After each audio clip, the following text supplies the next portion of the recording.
Hello and welcome back to the Candid Thoughts Podcast. This is your host, Isabelo Pascual, and we're joined today with Mike Santos and Mike Chua of High Status Co. We're at the lovely La Rose Cafe.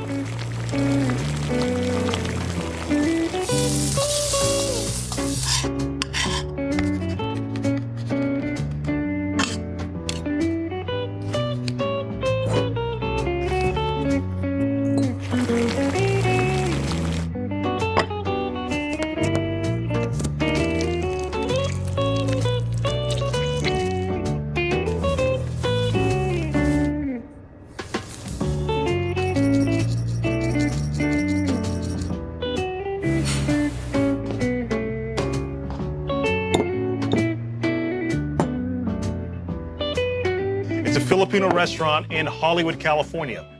So guys, thank you so much for coming. You flew all the way from the Philippines just for LA Fashion Show this year, right? Yes. Yeah. And Las Vegas. And Las Vegas, yeah. Yeah. So what is High Status Co. and how did you guys get started in the fashion industry? So before I answer that, we got to go way back to 2017 when we were first a small marketing agency in the automotive industry. So we were doing car shows, and then we started having requests for models.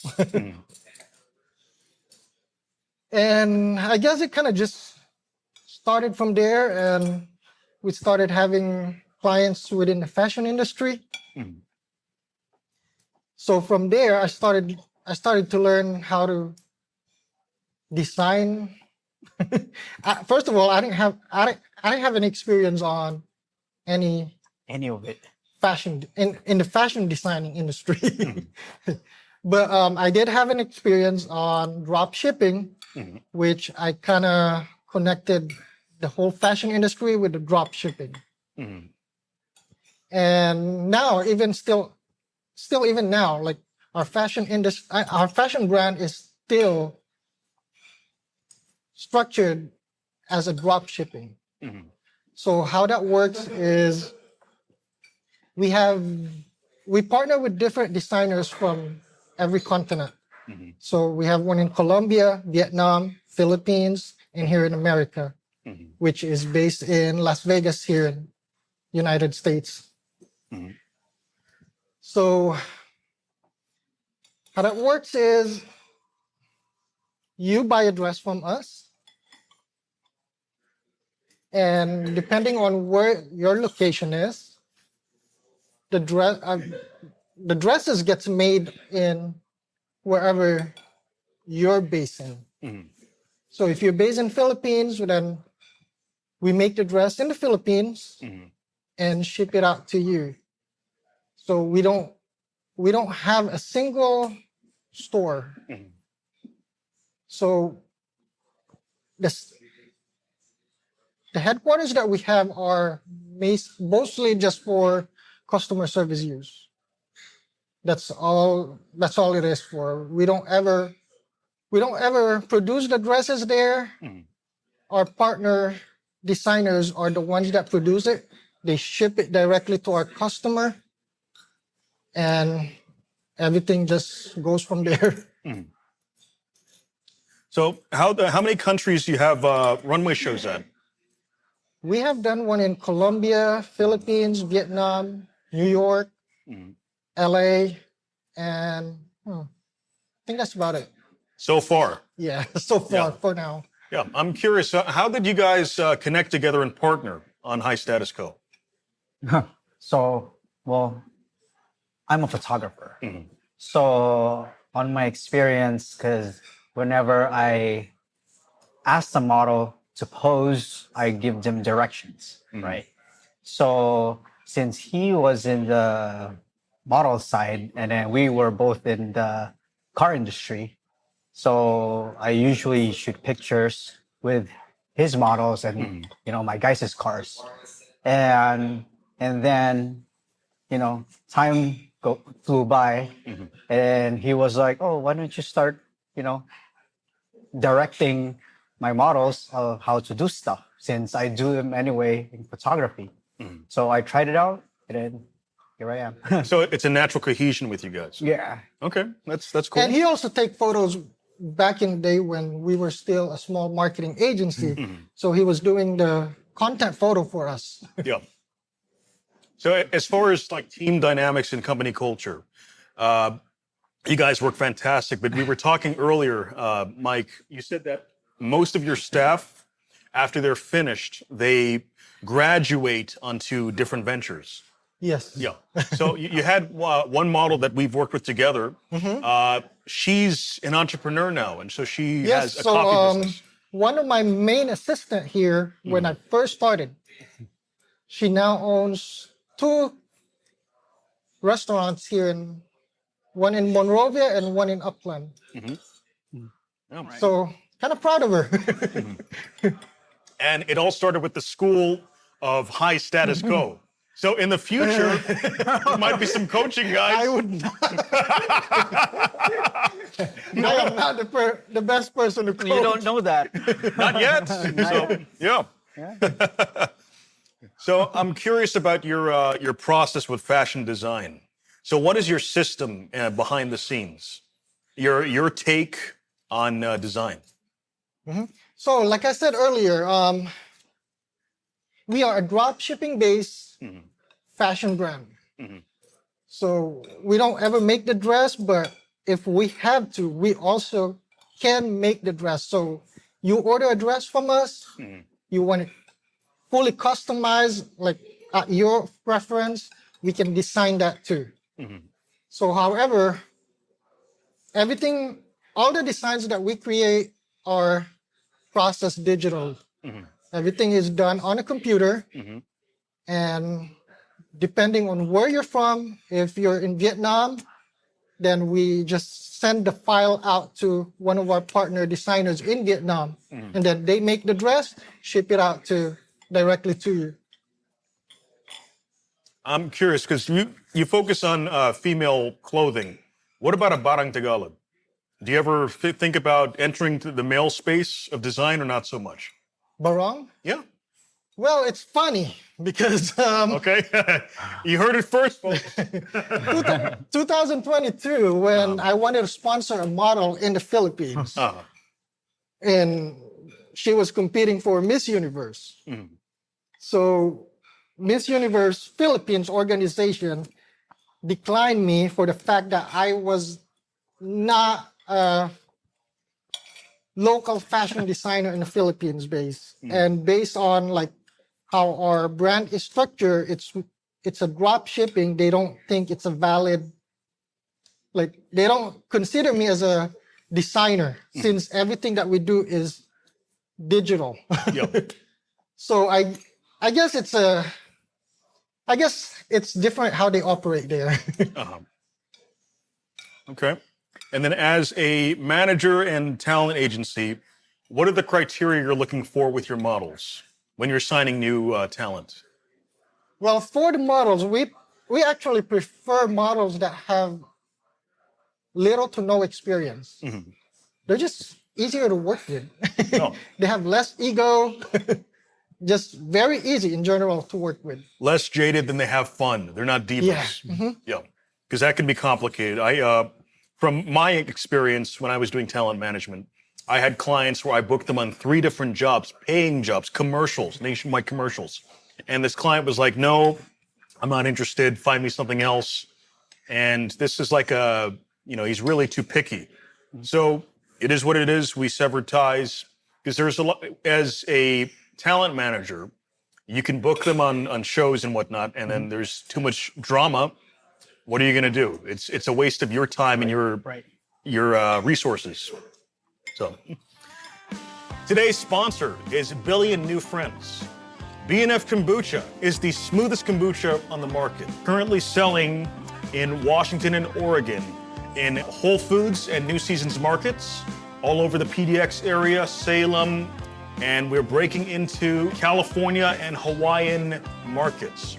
They use all natural ingredients, and they have a proprietary brewing process, so it is super smooth and tasty. So you don't really get that vinegary taste. So we have Manigold Mango and the Oregon Blueberry here to sample. So you guys want to try some kombucha? Yeah, sure. Awesome. So we're going to try the Manigold Mango Kombucha first.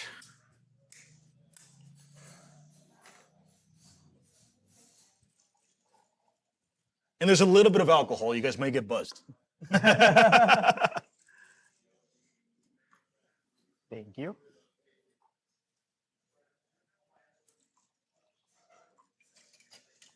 Okay. Cheers, guys. Cheers.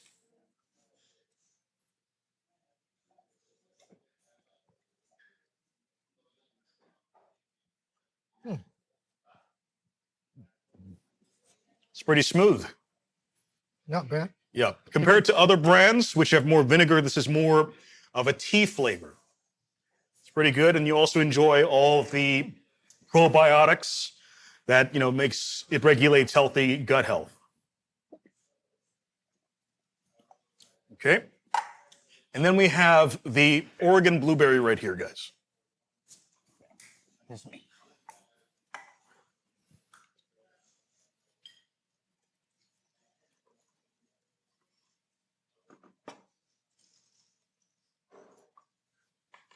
So this blueberry.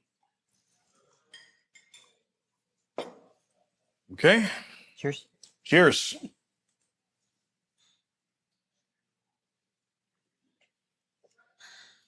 This is pretty good.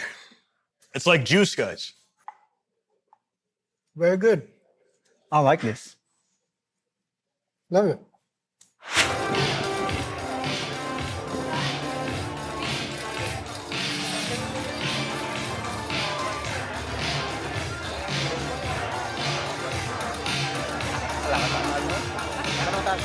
What are some complications you ran into in your shows? Complications. Ooh, a lot. I was gonna say. He can speak for that one. I'm gonna start on the back end because that's where I work. Yeah. Whenever there's a show, because I do their walk coordination. Mm-hmm. So, oh wait, no. Let me start with the planning process. So the practices and all that, right? Yeah. So the main problem is last minute they're gonna cancel. That's like one of my pet peeves. Even like the upcoming shows, I would always consider one of them is gonna just call in sick or Yeah. whatnot. So and then he wanted something done in a specific way. So the adjustment for on the spot adjustment is the one that is I'm trying to like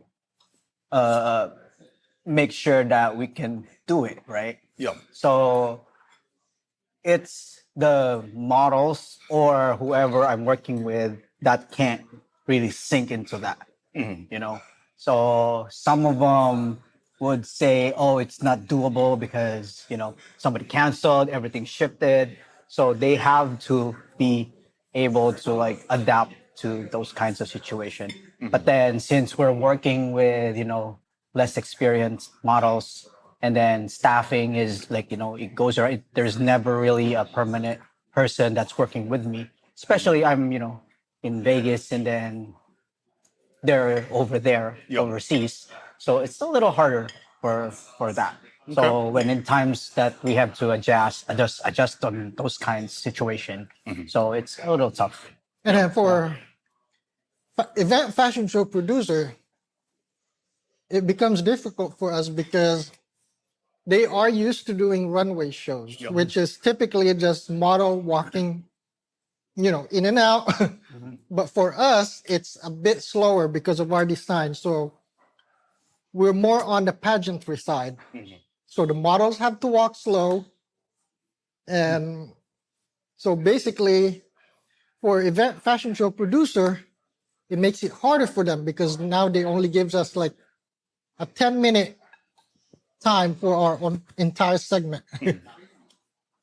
So that is one of the things that we had a problem with participating in other fashion shows. So that's why we decided to host our own fashion show.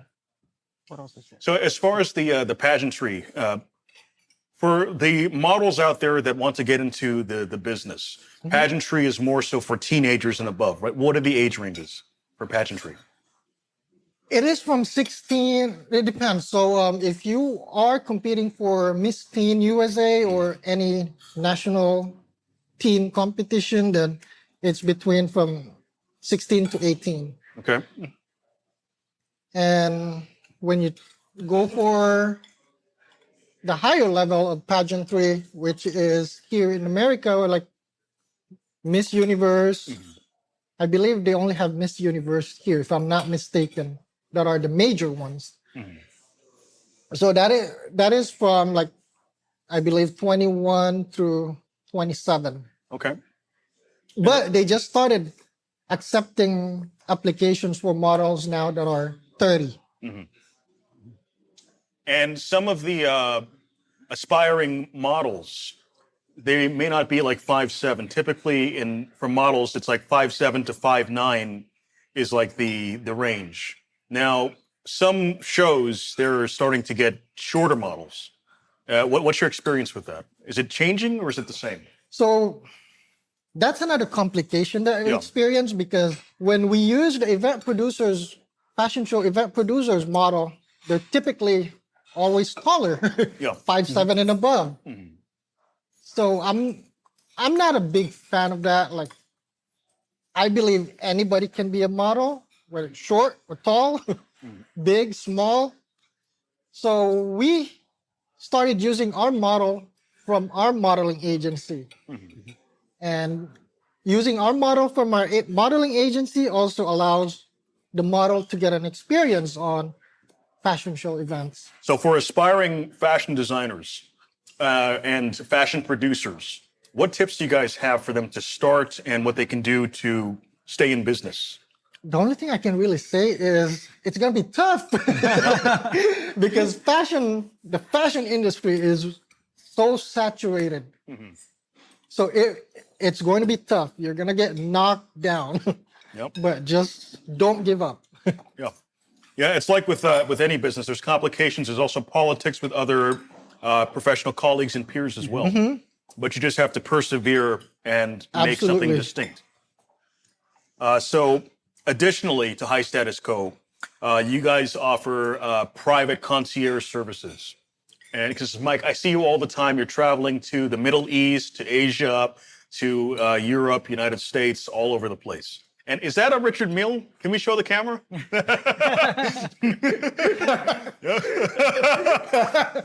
Yeah, folks, Richard Mille right here, fashion designer. And then I always see Mike, if you follow your social media, give him the plug.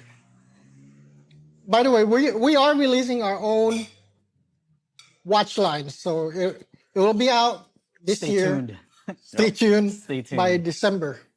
Yeah, you heard it here, guys. And we're specializing in tourbillon watches. Nice. Yeah, so that's for you watch lovers. Follow them and your social media, guys. How can they follow you guys? It's high_status_co. Yep, and it's going to be in the links, guys. You can check it out. So as far as the private flight concierge services, so how did you get into that, and how does it work? Well, for me, it all started back in 2017 when I first started High Status. So I had that mentality where, I didn't want to be a local. I didn't want to be known local. Yeah. So I wanted to expand whatever I was doing globally. Yeah. So I knew I couldn't afford to fly out. I couldn't afford to fly like monthly internationally. So I applied at a charter company based in Las Vegas. I started off there as a maintenance. So after a while, I started learning how to, with my experience in the marketing and the media production, so I applied for a higher position, which is the marketing. So by the way, what I do in the concierge industry is how we operate is, have you heard of Turo? Yep. So Turo is a rental service for vehicles, guys. So it works the same way as in the aviation company. So you have a jet, I market you jet, I charter it. If I get you a client, they book it, and everything just goes from there. Okay. Yeah, because a lot of this jet owners, 90% of the time, the jet doesn't. Their jet just sits there. Mhm. So what we do is market it, charter it, and it goes from there. Yeah. So if you guys are looking for a private jet service, hit up Mike Santos and Mike Chua. So what countries do you guys service as far as that aviation concierge service? Anywhere in the world. Anywhere in the world, guys. Anywhere. And so what about our friends who want to have like a bachelor party and get kind of crazy? Is there a limit or Well, that depends on the type of jet that you book. Yeah. Okay. We can get you a jumbo jet, mid-size, and a smaller jet. I thought you were gonna say depends on the budget. Well, that too. Yep. That's a big factor. But then there are cheaper ones, like what we call open legs. So you book a flight to New York, so that jet has to fly back to wherever it came from. Yeah. So that is what we call open jets. So a lot of times, let's say you book a flight to New York, it costs you $150,000. Yep. So that open leg is going to cost you only $25,000. Just a fraction of a cost. Okay. That's pretty cool. So you guys can get your private jet service from Mike Santos. So now this is an interesting topic right here that I want to cover, because in the Philippine diaspora, we have a lot of conversations about who's a real Filipino. So it's kind of messy here, guys. So I'm a Philam. I was born in the United States, and I'm also a Moreno. My dad's Filipino, my mom is Haitian. And yeah, so you guys are born in the Philippines. Yep. And you guys are 100% Filipino. Yep. Yep. So there's a lot of mixed Pinoys around the world that are getting acclaim. You look at Bruno Mars, Chelsea Manalo. You look at Haley Steinfeld, and there's a bunch of other celebrities, but specifically in the design space. So there's 115 million Filipinos in the Philippines, and there's 5 million abroad. And so wherever we go, we make our impact across the world. So as Filipinos born in the Philippines, how do you guys see Filipino Americans as far as like the workflow and culturally?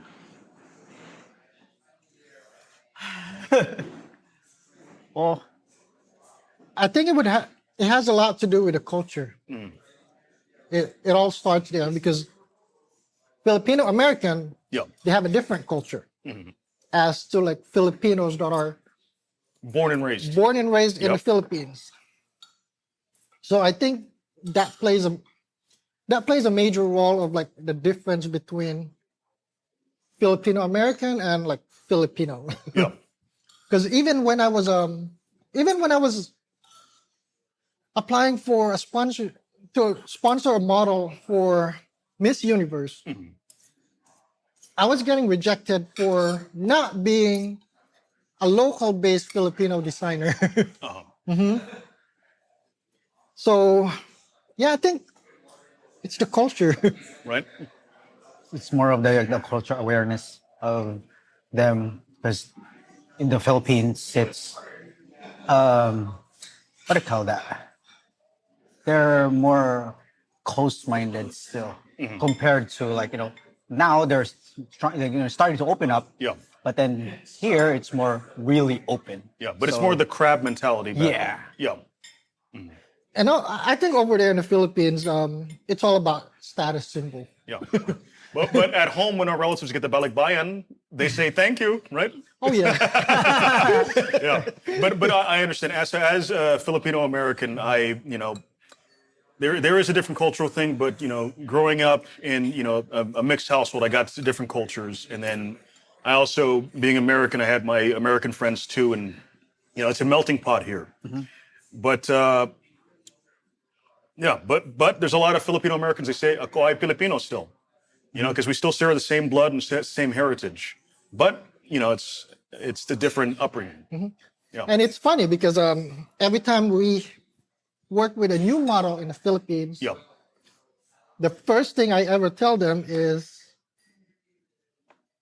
who I am. So a lot of them, they get offended with how I talk because I curse a lot.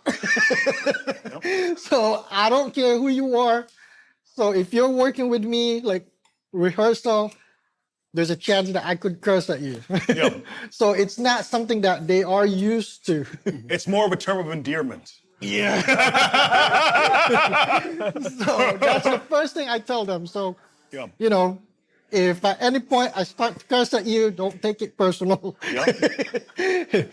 So it's something, it's the American side of me. Yeah, like I've made models, believe it or not, I've made models cry. I've had models that walked out because how I talk to them. This is in person and in video calls. They would cry. Yeah, and that's a true story. And so, what is something random you guys want to talk about? Random? Yeah, just like something spicy Spicy. Spicy. for the viewers. Clickbait. Oh, for clickbait. What? I don't know. I wasn't prepared. You told me this last minute. Right. Spicy. Where should we start with that? I don't know. What's something we've experienced? In the Philippines Or here? or here? I think we've had more experience. I don't know. It's more of like whenever we experience things, it's never really that this is exciting. It's more of we always try to have fun, or at least me and my team.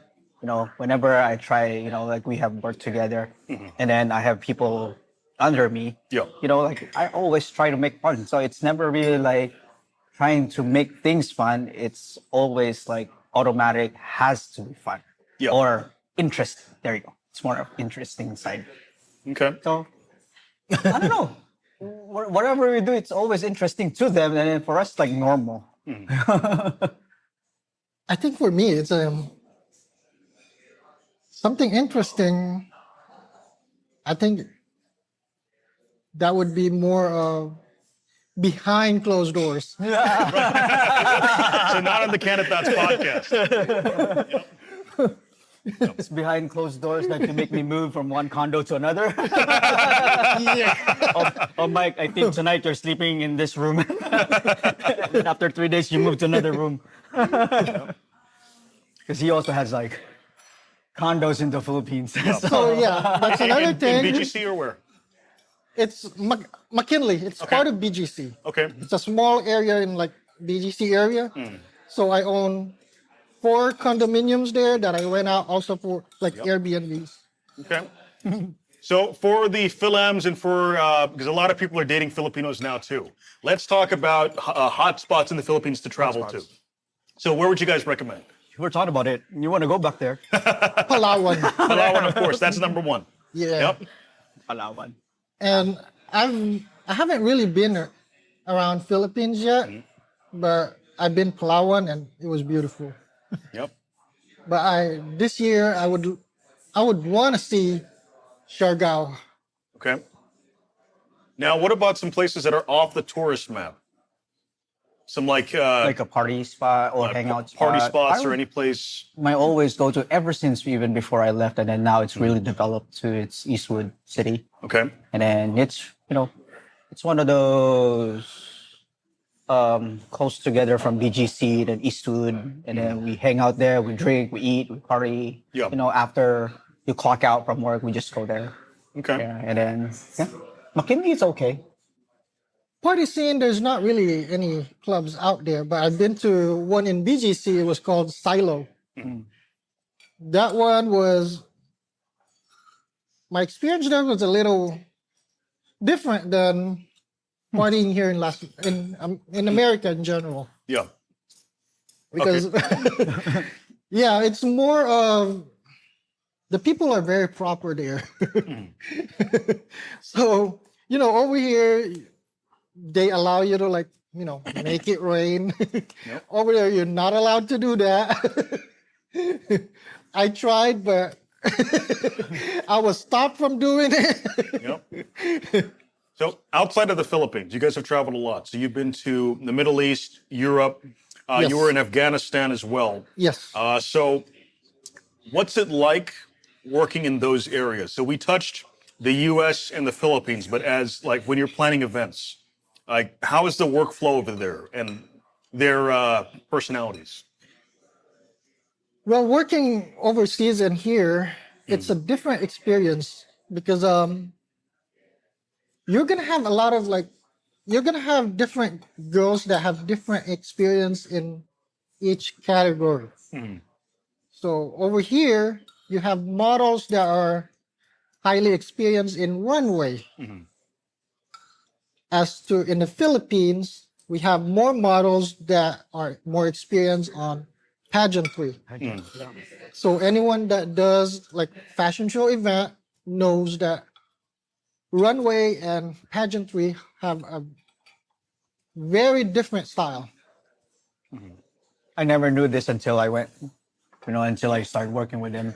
Yeah. Like all to me, it's all the same. But then the longer I work, and then now I can see it. So as far as the selection process, when a lot of people are casting, they look at the social media. So is that a huge deciding factor with choosing the models? Let's say a model who has maybe 200 followers versus one with 10,000 followers, but the 200 followers has more technique and spirit. Well, first of all, we barely have any models that have 50,000 followers. Yeah. We always go for the lowest follower models, actually the newcomer models. So we don't really have a casting process.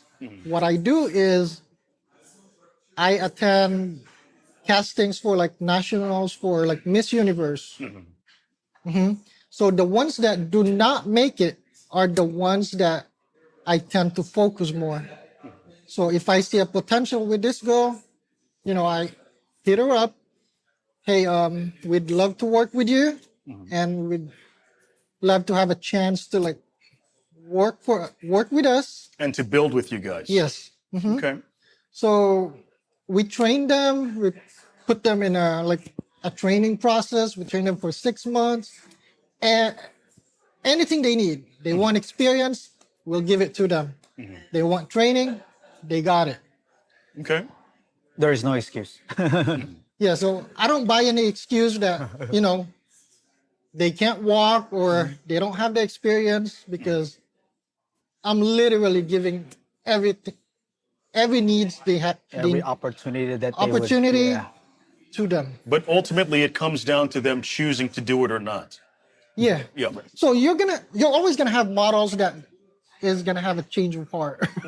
So, towards the middle of the training process, you're gonna have models that, I don't think this is for me. Yep. So I'm gonna stop from here. So it's fine. Okay. So it's part of the industry.